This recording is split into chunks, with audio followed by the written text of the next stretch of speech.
सनातन धर्म की जय। विद्यापति रामचंद्र भगवान की जय। पतित पावनी कलिमल हारिणी मंगलकारिणी मोक्षदायिनी माँ गंगा मैया का ये पवित्रतम तीर्थ हर की पैड़ी ब्रह्मकुंड है।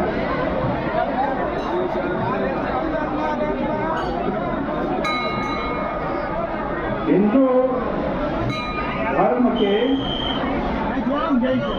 विविध संप्रदायों में शिव और विष्णु की श्रेष्ठता को लेकर के बड़ा विवाद रहा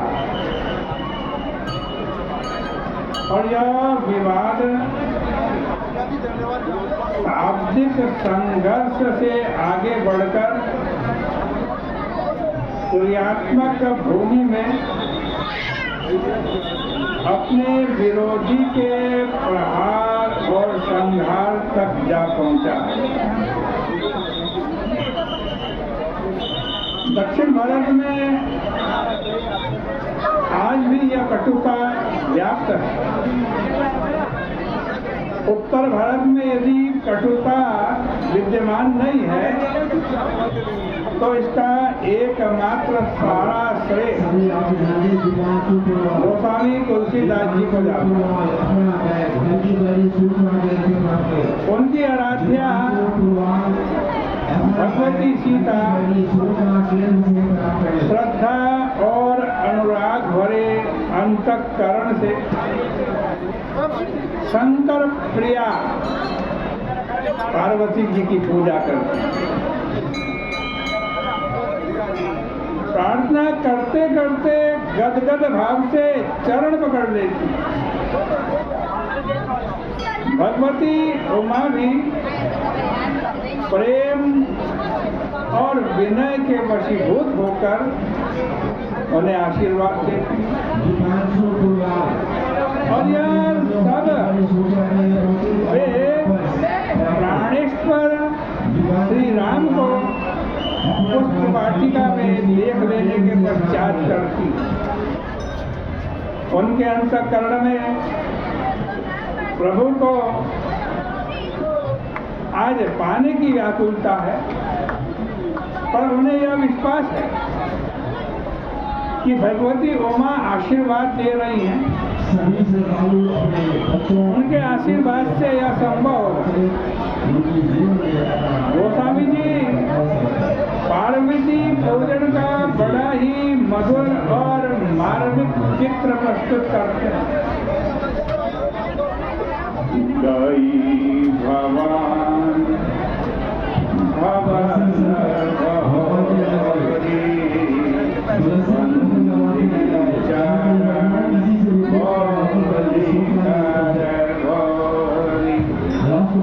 जय जय गिरिधर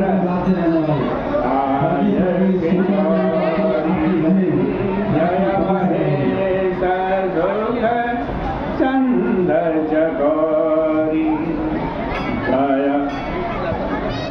गजवदन षडानन माता जगत जननी भामिनी सुविधाता नहीं तब आदि मध्य अवसाना अमित प्रभाव वेदो नहीं जाना। इस प्रकार स्तुति करती है।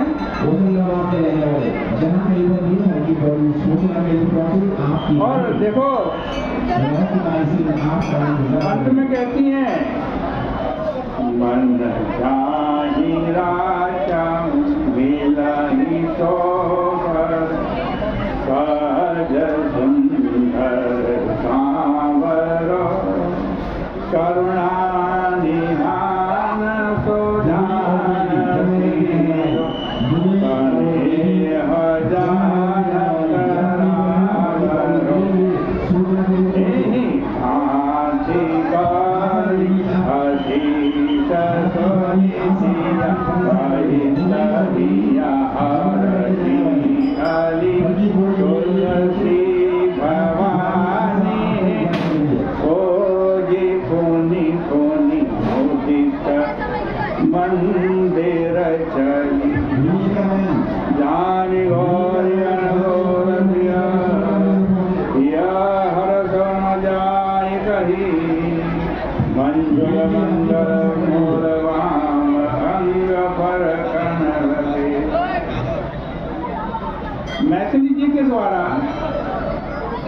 की गई स्तुति की सबसे बड़ी विशेषता यह है कि इसमें इस स्तुति में पार्वती की वंदना ठीक उन्हीं शब्दों में की गई है जिनमें कोई निष्ठावान शिव भक्त ही इसको कर सकता है। और ऐश्वर्य की दृष्टि से उनके लिए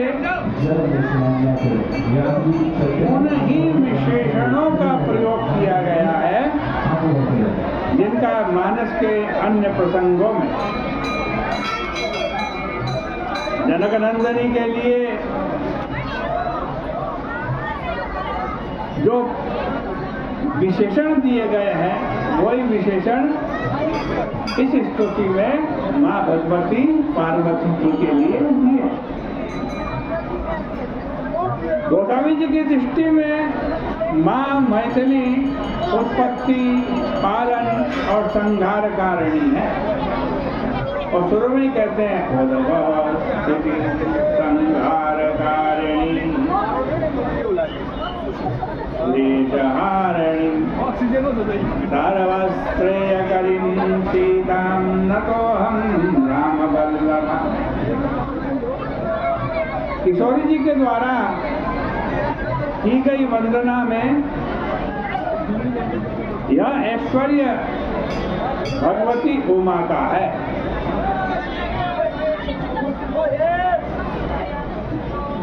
आज कहते हैं कि जो भाव तुलसीदास जी मैथिली जी के द्वारा स्तुति में आज पार्वती जी के विशेषण दिलवाते हैं वही विशेषण ठीक है तो आज सीता जी के तुलसीदास जी बताते हैं। उनके लिए भी कहते हैं कि भव भव विभव पराभव करें। भव मने संसार को, भव मने उत्पन्न, विभव मने उनका पालन और पराभव मने संहार करने वाली वो सीता जी पार्वती जी। जो पार्वती जी है वही सीता जी। सीता के ही आज कहते सदृश सबके हृदय में निवास करने वाली होने के नाते वो पार्वती जी अंतर्यामी। इस तरह इस प्रसंग में केवल बाह्य शिष्यता की पूर्ति ही नहीं है, इसमें उन्हें वही समादर दिया गया है जो एक भक्त केवल अपने इष्ट को प्रदान कर सकता है।